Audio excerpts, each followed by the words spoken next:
अगले 5 सालों में सेंसेक्स 1 लाख अंक को छू जाएगा, ये कहना है क्रिस वुड का। विदेशी ब्रोकरेज फर्म के ग्लोबल हेड क्रिस वुड का कहना है कि सेंसेक्स अगले कुछ सालों में 1 लाख अंक तक पहुंच सकता है।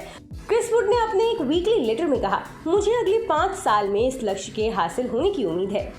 इसके लिए हम ये मानकर चल रहे हैं कि EPS में 15% बढ़ोतरी का ट्रेंड और 1 साल के फॉरवर्ड पर 5 साल का औसत PE मल्टीपल 19.8 गुना पर बना हुआ है। अगर रिजर्व बैंक ऑफ इंडिया अपनी मौद्रिक नीति को कड़ा करना बंद कर देता है तो क्रिस वुड को भारतीय कंपनियों के शेयरों के वैल्यूएशन में और गिरावट के लिए निकट भविष्य में कोई स्पष्ट कारण नहीं दिखता है। उन्होंने कहा, अगर ब्याज दरों में बढ़ोतरी का चक्र खत्म हो गया है और इस साल के अंत या अगले साल की शुरुआत से इसमें कटौती होती है तो निकट भविष्य में ऐसी कोई वजह नहीं बनती है जिससे वैल्यूएशन को और घटाया जाए।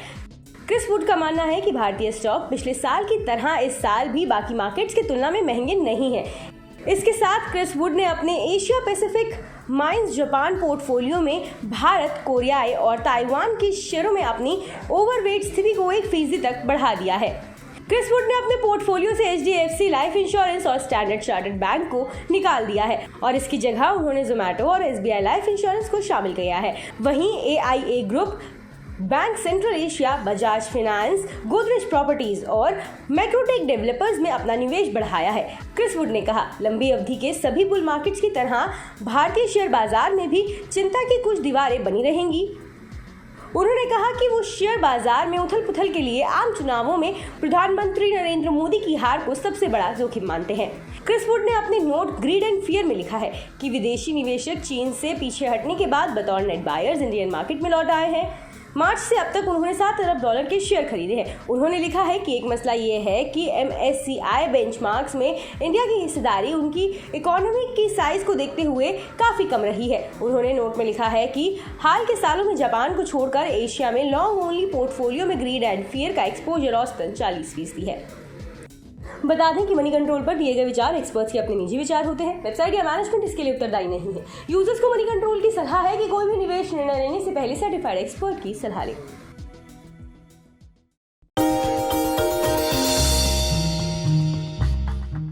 डू यू नो में आज हम बातचीत करने वाले हैं हर घर का चहेता ब्रिटानिया के बारे में। दरअसल ब्रिटानिया आपको आमतौर पे एक बिस्किट कंपनी लगती होगी, लेकिन ब्रिटानिया एक बिस्किट कंपनी ही नहीं है बल्कि कन्फेक्शनरी कारोबार में एक काफ़ी बड़ी फूड जाइंट के तौर पे आप इस कंपनी को देख सकते हैं।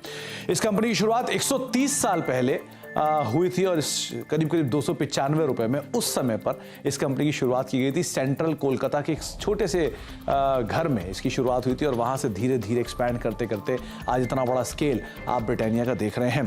ब्रिटिश बिजनेसमैन ने एक स्मॉल हाउस में इस कंपनी की शुरुआत की थी, जिसको धीरे से या फिर बाद में विद टाइम एक्वायर किया गया था गुप्ता ब्रदर्स की तरफ से और इस कंपनी का नाम बन गया था VS ब्रदर्स। लेकिन विद टाइम इस कंपनी में मल्टीपल चेंजेस हुए ओनरशिप को लेकर, जिसके बाद और फेरबदल हुआ और एक ऐसा भी समय आया 1979 में जबकि नेबिस्को ब्रांड, जो ओरियो के एक संस्थापक के तौर पे जानते हैं, जिनको आप ओरियो बिस्किट को अगर आप जानते हैं तो वो नेबिस्को की ब्रांड रहे हैं, उन्होंने इस कंपनी को एक्वायर कर लिया था। एक मेजर स्टेक करीब 27-28% के आसपास स्टेक वो इस कंपनी के अंदर ओन करते थे। लेकिन जो एग्जिस्टिंग प्रमोटर है वाडिया ग्रुप ने, उन्होंने करीब 1990 में इस कंपनी को एक्वायर किया। तो आप अंदाजा लगा लिए करीब करीब 3 दशक से ज्यादा का हिस्सा जो है वो एग्जिस्टिंग प्रमोटर्स के पास इस कंपनी का है।